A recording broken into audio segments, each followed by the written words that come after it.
Hello, welcome. This is Trini from Human Design, and in this video my intention is to guide you into a deeper understanding of the 360 channel in Human Design, the channel of mutation. And this channel goes as pictured here in the right. This is the sacral center in red and the root center in brown, and the channel then goes from the root with the gate 60 up until the sacral with the gate 3. So as I've been learning more and more about this channel, I have been contemplating about how to share this information and the information about all channels and all info in Human Design. How can I share it in a way that's more digestible, that's more helpful? Because a lot of the times when we come across this information, it resonates deeply, but we don't really know how to use it in our lives to actually make a change, and to make the change that I believe is the important one we're making right now, which is a shift in our consciousness and living a life that is more aligned with who we truly are. So what I'm going to do today is I'm going to tell you a little bit about these energies and what these energies are like and what these energies might feel like, and it can resonate with you if you have it defined or even if you have it undefined, but it might not as well because we all live the energy so differently. But it's going to be kind of this overview of what these energies are. And then I'm going to talk a little bit about the expression of the not self through these energies. What kind of issues might these energies give us to handle in our lives? What can be difficult about the energies? And then we'll talk about how we can decondition these difficulties, or decondition these parts of ourselves that are not as aligned to our purpose. And we'll end with talking about, just in general, what is this channel teaching us about our humanness, and what can we extrapolate in terms of lessons from this channel for our lives. And this is for everyone, not just if you have it defined.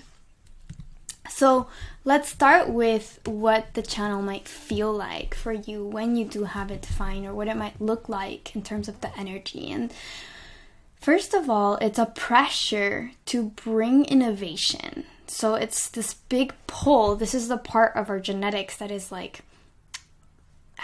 making mutation happen. And with mutation, all we mean is when there is a change that we make as a humanity, and the change is a lasting change. And so we're always looking to innovate in our lives when we have this channel, in all of the different aspects of our lives, in our jobs, in the way we do things with our families, in the systems that we're involved with. And it's important to mention or to emphasize the word pressure, because it really, coming from the root center, it's this pressure. It's a pressure to change. And sometimes a pressure can be a difficult thing to deal with, especially when the energy isn't there to actually make that change, or when the change needs to happen in its own time, and different things need to be put in the place before the change can actually happen. But you as an individual are still feeling this pressure to constantly be changing, even when the change isn't happening.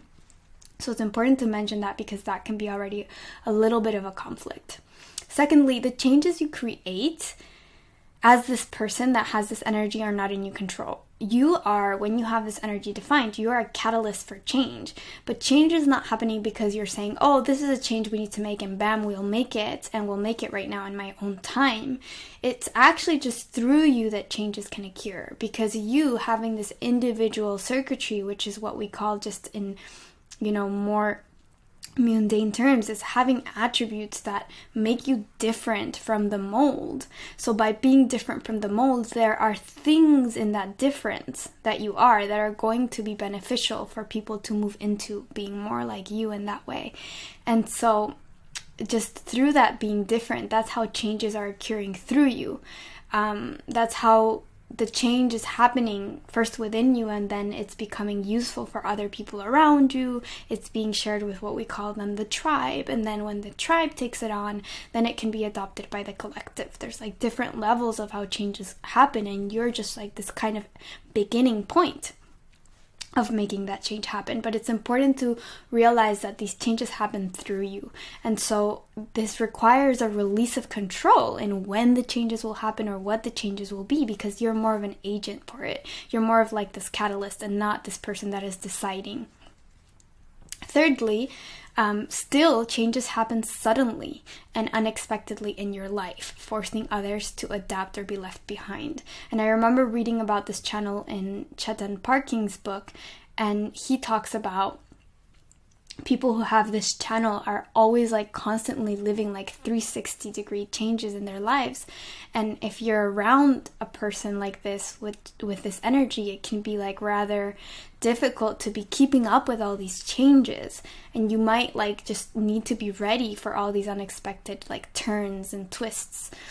But if you are around someone who's living these changes and that person is living these changes from an aligned place, then if you're going along with that, then you are actually also benefiting from all the transformation that these changes are bringing.